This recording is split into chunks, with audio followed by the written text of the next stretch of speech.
I'm so glad that we live in an age where technology has found even more ways to make me look utterly ridiculous. But you know what? When it comes to daft things to put on your head, one Japanese company was way ahead of its time.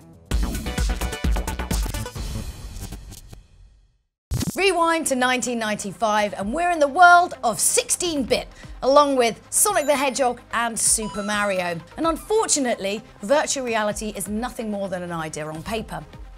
Except at Nintendo, where their crack team of developers put together the first ever commercially available VR rig. Sort of. Nintendo released the Virtual Boy in 1995. The first three-dimensional stereo immersive 32-bit video game system ever. It was the brainchild of Gunpei Yokoi, the man who helped bring us the Game & Watch and the Game Boy.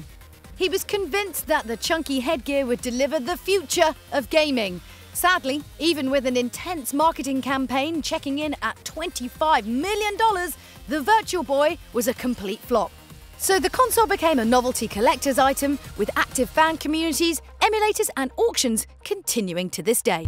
It may have been a commercial disaster upon release, but the Virtual Boy is every tech hunter's dream. So you're going to have to search every corner, every nook and cranny of your local friendly retro gaming store to find one. My Virtual Boy hunt led me to London's only dedicated retro game store. Right, I need to know everything there is to know about the Virtual Boy because this little bit of gaming tech completely missed me. I barely know anything about it. So what was it? It's a unit that sits on a tripod. The idea was basically to get 3D gaming. So you sort of shove your face in it? Yeah, shove your face into it. It was around for 4 months in Japan. Discontinued in December '95 wow, and March the following year in America. I suppose that's what makes it quite covetable, quite popular. If it was only around for 4 months, there can't be that many. 770,000 units were sold. Yeah. That was both in America and Japan. Yeah. So there's not that many around that are still working. Really? And so, like, if I had like an immaculate version of it, what could I get for it, you reckon? Well, if it's in very good condition, you can get anywhere between £500 and £600 for it. That's pretty good. For very good, yeah. Gaming stuff. But it is something that wasn't around for very long. I don't suppose you happen to have one here that maybe we could take a look at. Simon introduced me to Jonah, a gaming enthusiast who can tell me more about this mysterious piece of kit. So this is the Virtual Boy. You've taken all the casing off. This is the clever part. So in here is where you've got each little TV screen, if you like, each side, and you've got a mirror here which reflects off and beams into your eye through here and converts it into the red. I've never actually had a go on a Virtual Boy, which is a bit depressing because I'd quite like to see what the hype was about. You're very lucky that you should mention that. I have actually got another one. It's actually working? It is working. Oh, that's fantastic. I knew you'd come through for me. What I've got for you, Julia, is one working original Virtual Boy. So I'm just going to power it on for you. Oh, Mario's throwing things at me. No, Mario. Oh, okay.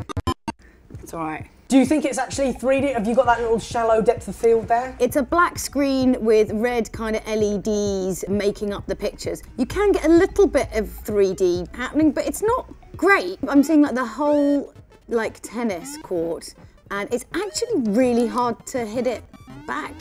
You're having a difficult time. I'm having a challenge a little bit. It is 3D, but it's such a sort of rubbish version of 3D that it doesn't really add anything. I'm not suddenly thinking, oh, the ball's coming really close to me, I need to hit it. It doesn't make you want to go, oh my God. Just stop hitting it back. We'll be here all day.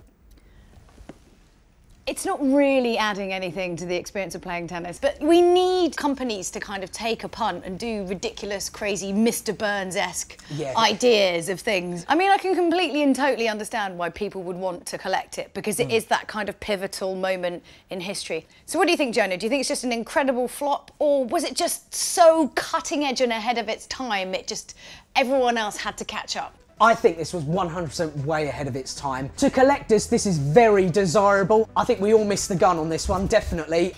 It may have been trying a little bit too much too soon, but if you're about to strap yourself into some of the latest virtual reality, first of all, you should be thanking the guys from Nintendo.